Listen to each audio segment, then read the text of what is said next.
লাল, কোথাও সাদা, আর কখনো কখনো দেখা মিলে বিরল হলুদ পদ্ম। জায়গাটা অনেক ভালোই লাগতেছে। আসে দেখুক, ঘুরুক, ছবি তুলুক, এই আর কি। তার জন্য মানে আমি লেট করছি।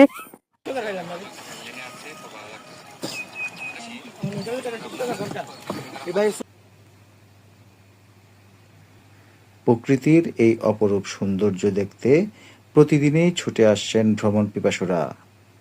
কুমিল্লার বুড়িচং উপজেলার দক্ষিণ গ্রামের এই পদ্মবিল ধীরে ধীরে হয়ে উঠেছে আকর্ষণীয় এক পর্যটন স্পট।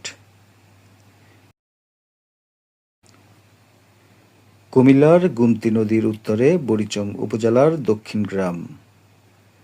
বর্ষার পানিতে যখন চারপাশের মাঠ-ঘাট ভিজে যায়, তখন ধানি জমির বুকেই যেন প্রকৃতি আঁকে তার নিজস্ব এক ছবি।